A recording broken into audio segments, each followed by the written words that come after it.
Morning FIBA paper number 101 તમારા પ્રશ્નપત્રનું નામ છે મધ્યકાલીન ગુજરાતી સાહિત્યનો ઇતિહાસ અને એમાં મધ્યકાલીન ગુજરાતી સાહિત્યની પદ્યકૃતિ અને મધ્યકાલીન ગુજરાતી સાહિત્યની જે પદ્યકૃતિ છે સુદામા ચરિત્ર આખ્યાન એ તમારે ભણવાની અંદર છે. અગાઉના વિડીયોની અંદર આપણે મધ્યકાલીન ગુજરાતી સાહિત્ય એટલે કે શું અને મધ્યકાલીન આ પેપરના અભ્યાસક્રમની ચર્ચા આપણે કરી લીધી છે. હવે આ પેપરની અંદર તમારે એકમ નંબર 1 ની અંદર મધ્યકાલીન ગુજરાતી સાહિત્યના 4 સ્વરૂપો છે અને 4 સ્વરૂપોમાંથી કોઈ પણ એક સ્વરૂપ વિશે સમજાવવાનું છે અને એ જ એકમ નંબર 1 ની અંદર બ વિભાગ છે.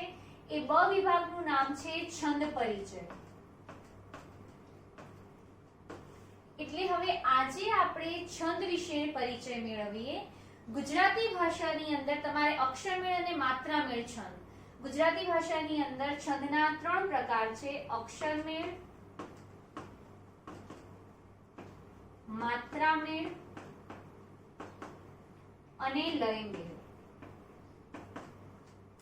એમ તમારા અભ્યાસક્રમની અંદર અક્ષરમેળ અને માત્રામેળ છંદ કોણે કહેવાય અને અક્ષરમેળ અને માત્રામેળ છંદને કઈ રીતે ઓળખવા તેના વિશેની આજે ચર્ચા કરીએ. હવે છંદ શાસ્ત્રની અંદર તમારે જે છંદ પરિચય છે અક્ષરમેળ અને માત્રામેળ છંદોને ઓળખવાની રીતની અંદર તમારા આ પેપરની અંદર એકમ નંબર 1 ની અંદર બે પ્રશ્ન છે કે મધ્યકાલીન ગુજરાતી સાહિત્યના સ્વરૂપો અને બીજો પ્રશ્ન છે કે છંદ પરિચય.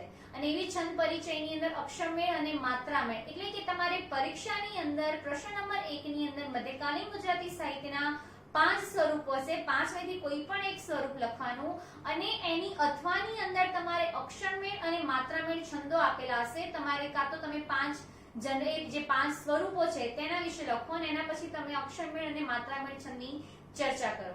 હવે છંદ શાસ્ત્રની અંદર આપણે પહેલા અક્ષરમેળ અને માત્રામેળ જે છંદ છે અને માત્રામેળ આ છંદોને ઓળખવા માટેના કેટલાક નિયમો છે. હવે એમાં આપણે પહેલા અક્ષરમેળ છંદની વાત કરીએ તો અક્ષરમેળ છંદને ઓળખવા માટે એમાં અક્ષરોની સંખ્યા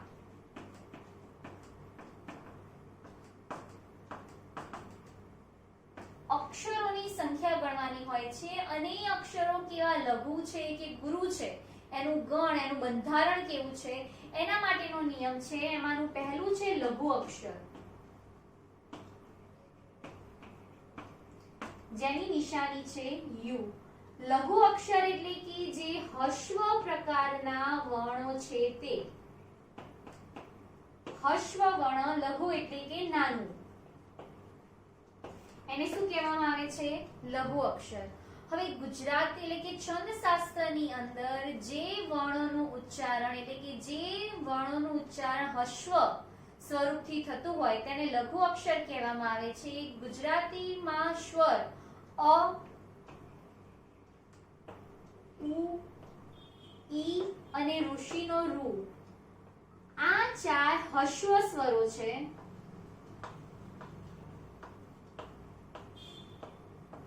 અને આ 4 હસ્વ સ્વર એટલે કે આ 4 હસ્વ સ્વર વર્ણો જ્યારે વ્યંજનોને જોડાય છે ક, કુ, કી ત્યારે એ હસ્વ વ્યંજન બને છે.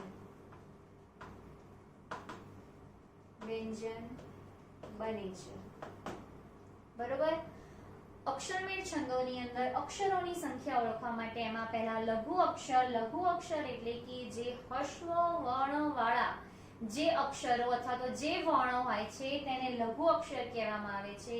ગુજરાતીની અંદર જે હસ્વ સ્વરો છે અ, ઉ, ઈ, ઋ અને આ જે હસ્વ સ્વરો જે હસ્વ વ્યંજન સાથે જોડાય છે તેને લઘુ અક્ષર કહેવામાં આવે છે. જેમ કે ગુજરાતીમાં ક, કુ, કી એ હસ્વ વ્યંજન છે. હવે એની પહેલા તમને સ્વર અને વ્યંજન વિશે માહિતી આપું કે કોને સ્વર અને વ્યંજન કહેવામાં આવે. એટલે કે તમે બધા કક્કો જેમ ઇંગ્લિશમાં તમે નથી ભણતા એ ઈ આઈ ઓ યુ એ તમારા સ્વર છે અને એના સિવાય જે બધા છે વ્યંજન બીજ એ બધા તમારા વ્યંજન છે. એમ ગુજરાતીની અંદર પણ સ્વરો છે અ, આ, ઈ, ઉ, એ, ઐ, ઓ અને ઔ આ ગુજરાતી ભાષાના માન્ય સ્વરો છે.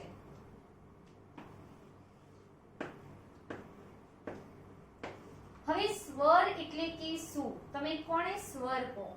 હવે જ્યારે ભાષા એટલે કે ભાષાનું જ્યારે તમે ઉચ્ચારણ કરો છો ત્યારે ભાષા એ શ્વાસોશ્વાસની પ્રક્રિયા સાથે જોડાયેલી પ્રક્રિયા છે.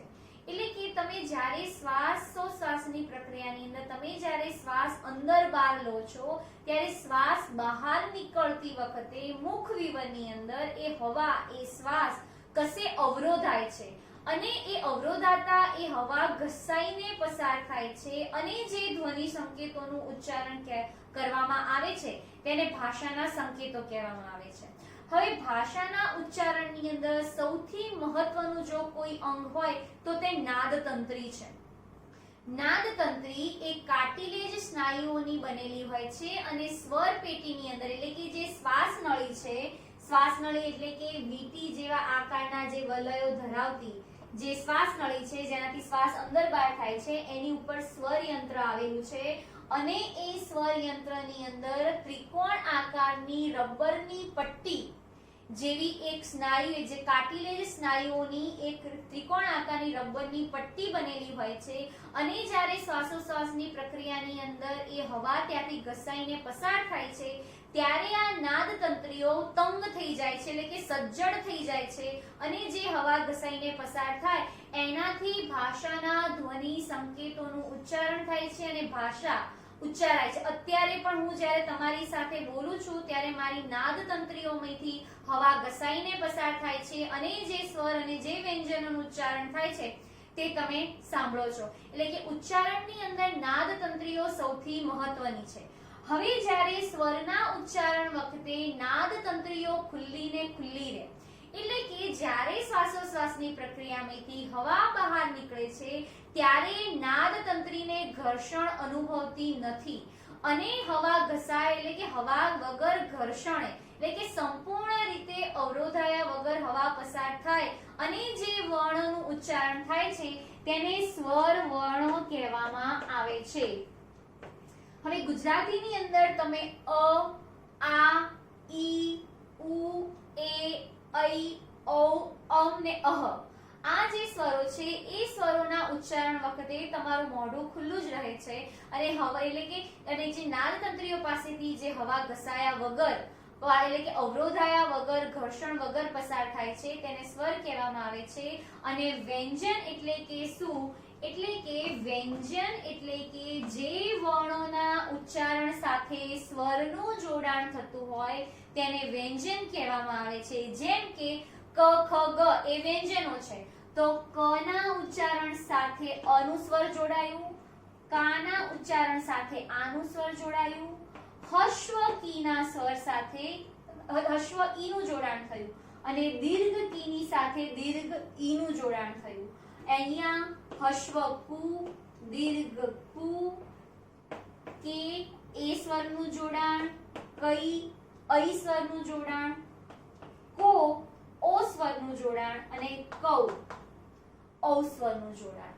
આ રીતે ગુજરાતી ભાષાના સ્વર અને વ્યંજનોની રચના થયેલી છે. સ્વર એટલે કે જે વ્યંજન એટલે કે જે વર્ણોના ઉચ્ચારણ વખતે નાદતંત્રીઓ સંપૂર્ણ રીતે કે હવા ઘર્ષાયા વગર ઘર્ષણ વગર પસાર થાય અને એને કશે પણ અવરોધ એટલે કે કોઈ મુખ વિવરના કોઈ પણ અંગની અંદર એ હવા વગર અવરોધે પસાર થાય અને જે ધ્વનિ સંકેતોનું ઉચ્ચારણ કરવામાં આવે છે તેને સ્વર કહેવામાં આવે છે. અને વ્યંજન એટલે કે જે વ્યંજનના એટલે કે જે ધ્વનિ સંકેતોના ઉચ્ચારણ સાથે સ્વરનું જોડાણ થતું હોય તેને વ્યંજન કહેવામાં આવે.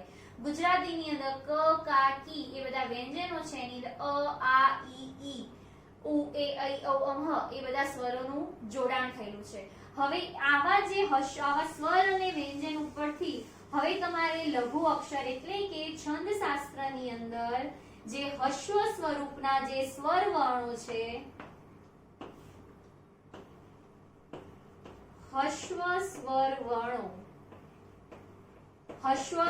વર્ણો કયા છે તો અ, ઈ, ઉ અને ઋષિનો રૂ આ હસ્વ સ્વર વર્ણો છે અને આ હસ્વ સ્વર વર્ણોને લઘુ અક્ષર કહેવામાં આવે છે.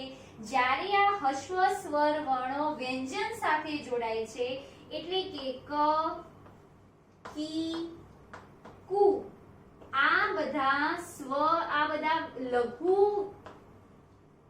હસ્વ વ્યંજન બને છે.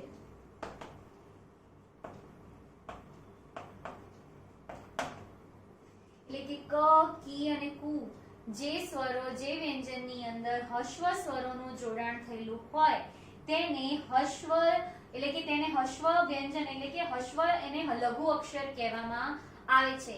આમ ગુજરાતી ભાષાની અંદર છંદ ઓળખવા માટે લઘુ અને ગુરુ અક્ષર, એમાં લઘુ અક્ષર એટલે કે જે અક્ષરો હસ્વ સ્વરૂપના હોય, હસ્વ સ્વર વર્ણો વાળા હોય તેને લઘુ અક્ષર કહેવામાં આવે છે.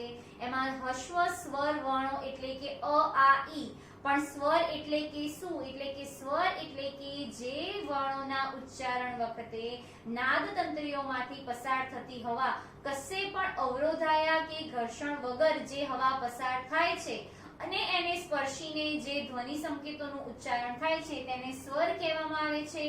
ગુજરાતીની અંદર અ, આ, ઈ, ઉ, એ, ઐ, ઓ, અહ એ સ્વરો છે અને હસ્વ સ્વરો કયા? તો અ, હસ્વ ઈ અને ઉ. હસ્વ ઉ જે નાનો ઉ, જે તમે નાનો ઈ અને નાનો ઉ કહો છો, ઉષ્નો ઉ અને ઈયળનો ઈ, એ બધા જે સ્વરો છે એ હસ્વ સ્વરો છે. અને આ હસ્વ સ્વરો જ્યારે વ્યંજન એટલે કે જે વર્ણોના ઉચ્ચારણ સાથે સ્વરોનું જોડાણ થતું હોય તેને વ્યંજન કહેવામાં આવે છે. અને આ જે હસ્વ વ્યંજનની સાથે આ જે વ્યંજનની સાથે હસ્વ સ્વરોનું જોડાણ થતું હોય તેને લઘુ હસ્વ એટલે કે તેને લઘુ અક્ષર કહેવામાં આવે છે. એ જ રીતે ગુરુ અક્ષર વિશે અને લઘુ અક્ષરની નિશાની છે યુ. તમે જ્યારે અક્ષરમેળ છંદોની સંખ્યાની અંદર અક્ષરોની સંખ્યા અને એનું ગણનું બંધારણ ગણવાનું હશે ત્યારે તમને ખબર પડશે કે યુ અને ગુરુ અક્ષરની નિશાની શું છે. હવે છે ગુરુ અક્ષર. ગુરુ અક્ષરની નિશાની છે આડી લીટી. આ આડી લીટી ગુરુ અક્ષરની નિશાની છે. એટલે કે છંદ શાસ્ત્રની અંદર જે દીર્ઘ સ્વર વર્ણો છે તેને ગુરુ અક્ષર કહેવામાં આવે છે.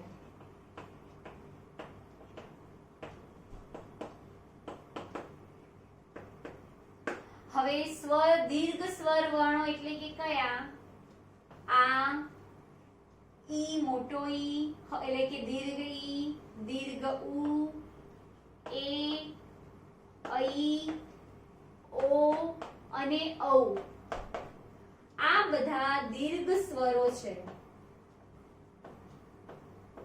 હવે આ દીર્ઘ સ્વરો જે વ્યંજન સાથે જોડાય છે એ વ્યંજન ગુરુ અક્ષર બને છે. જેમ કે કા, કી, કુ, કે, કઈ, કો, કૌ. આ બધા જે વ્યંજનોની અંદર જે દીર્ઘ સ્વરોનું જોડાણ થયું એના કારણે આ બધા કેવા બને છે? ગુરુ અક્ષર. બરોબર. છંદ શાસ્ત્રને ઓળખવા માટે લઘુ અને ગુરુ અક્ષર. લઘુ અક્ષર એટલે કે જે હસ્વ સ્વરૂપના જે અક્ષરો હોય તેને લઘુ એટલે કે હસ્વ સ્વરૂપના જે વર્ણો હોય તેને લઘુ અક્ષર કહેવામાં આવે છે, જેની નિશાની યુ છે. અને હસ્વ સ્વર એટલે કે શું? એમાં પહેલા સ્વર એટલે કે શું? એટલે કે સ્વર એટલે કે જે વર્ણોના ઉચ્ચારણ વખતે નાદ તંત્રીઓ ખુલ્લી રહે અને હવા સંપૂર્ણ કશે પણ ઘર્ષણ કર્યા વગર અવરોધાયા વગર પસાર થાય અને જે વર્ણોનું ઉચ્ચારણ થાય છે તેને સ્વર કહેવામાં આવે છે. અને વ્યંજન એટલે કે શું? એટલે કે જે વર્ણોના ઉચ્ચારણ સાથે સ્વરનું જોડાણ થયેલું હોય તેને વ્યંજન કહેવામાં આવે છે. ગુજરાતીની અંદર સ્વરો છે અ, આ, ઈ, ઉ, એ, ઐ, ઓ, અહ અને એના પછી જે વ્યંજનો છે ક, કા, કી, કુ, કે એટલે કે ક વ્યંજનની અંદર અ સ્વર જોડાયો, કા વ્યંજનની અંદર આ સ્વર જોડાયો, કી વ્યંજનની અંદર હસ્વ કી હસ્વ ઈ જોડાય છે, હસ્વ ઈ સ્વર જોડાય છે. કી એટલે કે દીર્ઘ ઈ એની અંદર જોડાય છે, હસ્વ ઉ, દીર્ઘ ઉ એ ઐ ઓ માં ક કા કી કુ કે કઈ કૌ કમ કહ આ બધા જે વ્યંજનો છે એની અંદર સ્વરનું જોડાણ થાય છે અને ગુજરાતીની અંદર લઘુ અક્ષર જે ઓળખવા હોય એટલે કે જ્યારે જે વર્ણોનું ઉચ્ચારણ સ્વર એટલે કે જે વર્ણોના ઉચ્ચારણ વખતે સ્વર હસ્વ જે વ્યંજનો સાથે જોડાયેલા હોય તેને લઘુ અક્ષરો કહેવાય છે એમ ગુજરાતીની અંદર જે લઘુ એટલે કે જે હસ્વ સ્વરો છે અ હસ્વ ઈ અને હસ્વ ઉ એટલે કે નાની ઈ અને નાનો ઉ આ જે સ્વરો જે વ્યંજનની અંદર જોડાય તેને લઘુ અક્ષર કહેવામાં આવે છે એના પછી ગુરુ અક્ષર એટલે કે દીર્ઘ સ્વર એટલે કે દીર્ઘ સ્વર વાળા જે વર્ણો છે તેને ગુરુ અક્ષર કહેવામાં આવે છે તો ગુજરાતી ભાષા ભંડોળની અંદર જે દીર્ઘ સ્વરો છે તો અ ઈ ઉ એ ઐ ઓ ઐ ઓ અને ઓ આ બધા જે સ્વરો છે એ સ્વરો એ કેવા છે દીર્ઘ સ્વરો છે અને આ દીર્ઘ સ્વરોની સાથે જે વ્યંજનનું જોડાણ થાય છે એના કારણે ગુરુ અક્ષર બને છે અને ગુરુ અક્ષરની નિશાની છે આડી લીટી હવે લઘુ અને ગુરુ અક્ષર પછી આવે છે યતિ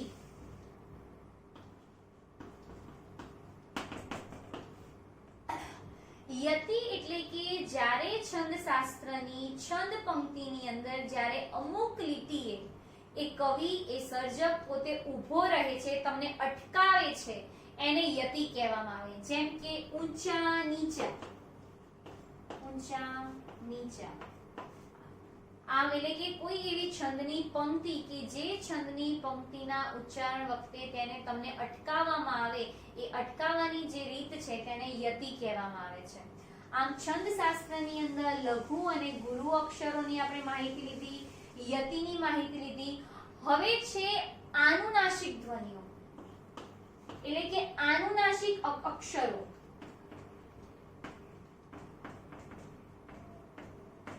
એટલે કે આનુનાસિક અક્ષરોને કઈ રીતે ઓળખવા કે આ અક્ષરો હસ્વ સ્વરૂપના છે કે દીર્ઘ સ્વરૂપના છે એટલે પહેલા તો તમને એમ કહું કે આનુનાસિક અક્ષર એટલે કે શું તમે કોને આનુનાસિક વર્ણ કહો છો તમને એમ જોઈએ તો અનુસ્વાર એટલે કે તમારી ભાષાની અંદર એમ બોલીએ તો કે માથે મીંડું છે ને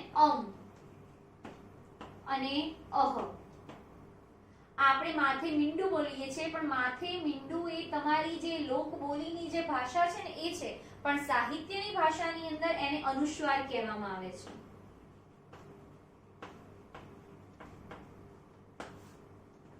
અનુસ્વાર વાળા એ આનુનાસિક વ્યંજનો છે એટલે કે આનુનાસિક અક્ષર એટલે કે જે વર્ણોના ઉચ્ચારણ વખતે મેં તમને પહેલા પણ કીધું કે ભાષા એ શ્વાસોશ્વાસની પ્રક્રિયા સાથે જોડાયેલી પ્રક્રિયા છે જ્યારે તમે શ્વાસ અંદર બહાર લો છો અને જે હવા ઘસાઈને પસાર થાય છે એના કારણે ધ્વનિ સંકેતો ઉત્પન્ન થાય છે અને આ ધ્વનિ સંકેતોના ઉચ્ચારણ વખતે નાસિકા વિવર છે નાસિકા પંથ છે પડજીભ છે એ અલગ અલગ ભાગ ભજવે છે હવે જ્યારે તમે શ્વાસ અંદર બહાર લો છો ત્યારે તમારે નાસિકા પથ અને મુખ વિવર બંને ખુલ્લા હોય છે ત્યારે જે હવા નાસિકા પથમાંથી જે ઘસાઈને પસાર થાય છે એને આનુનાસિક અક્ષરો કહેવામાં આવે છે હવે ગુજરાતીની અંદર જે અનુસ્વાર છે એ અનુસ્વારોને આપણે આનુનાસિક અક્ષરો કહીએ છીએ હવે એમાં દીર્ઘ આનુનાસિક સ્વર અક્ષરને ઓળખવો હોય તો દીર્ઘ આનુનાસિક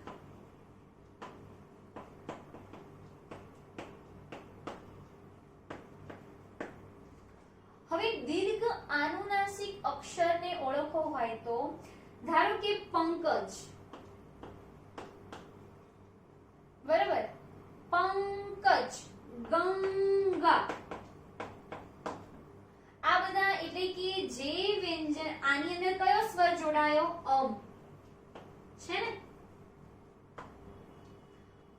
સ્વર જોડાયો એટલે કે જે વ્યંજનના ઉચ્ચારણ સાથે જે સ્વરનું જોડાણ થયું છે એ વ્યંજનનો ઉચ્ચારણ વખતે એ તીવ્રતાથી અનુભવાય એટલે કે એ વ્યંજનનું ઉચ્ચારણ તમે તીવ્રતાથી કરો છો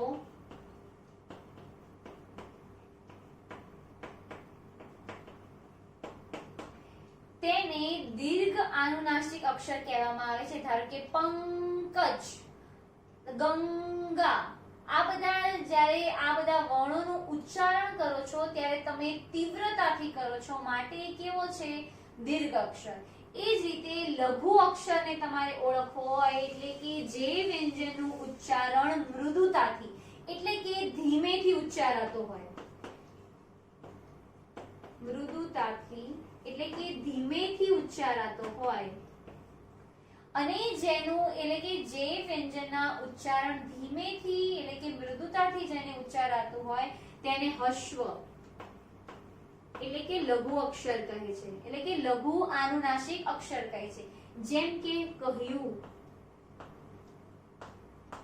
રહ્યું, આ બધા આની અંદર બી અસ્વર જોડાયેલો છે, પણ ત્યારે યુ ના ઉચ્ચારણ વખતે કેવું મૃદુતાથી એટલે કે તમે એનું ધીમેથી ઉચ્ચારણ કરો છો ત્યારે તેને હસ્વ એટલે કે ત્યારે એને લઘુ અક્ષર કહેવામાં આવે છે. આમ આનુનાસિક સ્વર એટલે કે આનુનાસિક અક્ષરોનું ઓળખાણ એટલે કે આનુનાસિક અક્ષરોને તમારે ઓળખવા હોય તો લઘુ અને ગુરુ અક્ષરની અંદર, તો આની અંદર બી અ છે, અમ છે, અને પંકજ આની અંદર બી અમ જ છે ને. પણ આ જ્યારે બંને વર્ણોનું એટલે કે બંને વ્યંજનોનું ઉચ્ચારણ કરો છો ત્યારે બંને વ્યંજનોના ઉચ્ચારણ સાથે આનુનાસિક અક્ષર તીવ્રતાથી ઉચ્ચારાતો હોય તો તે ગુરુ અક્ષર બને છે. અને જ્યારે આ જે એટલે કે અને કે જ્યારે લઘુ વ્યંજન નું ઉચ્ચારણ વખતે જે આનુનાસિક સ્વર મૃદુતાથી ઉચ્ચારાતો હોય ત્યારે કેવો બને છે? લઘુ અક્ષર. એટલે કે જે આનુનાસિક અક્ષરનું ઉચ્ચારણ તીવ્રતાથી થતું હોય તે ગુરુ અક્ષર થયો, અને જે આનુનાસિક વ્યંજનનું ઉચ્ચારણ મૃદુતાથી થતો હોય તેને લઘુ અક્ષર કહેવામાં આવે છે. હવે એનો ચોથો નિયમ છે સંયુક્ત વ્યંજન.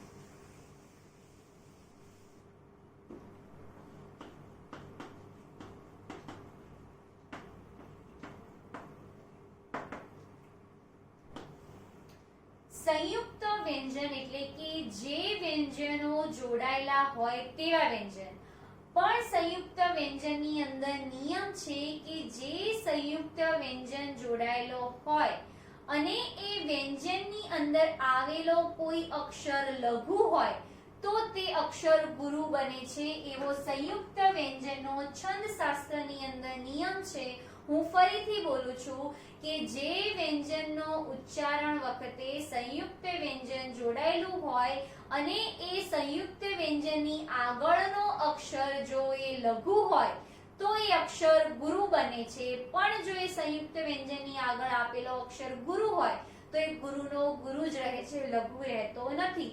જેમ કે તમને એક ઉદાહરણ આપું, અસત્યો માહેથી પ્રભુ પરમ સત્ય તું લઈ જા.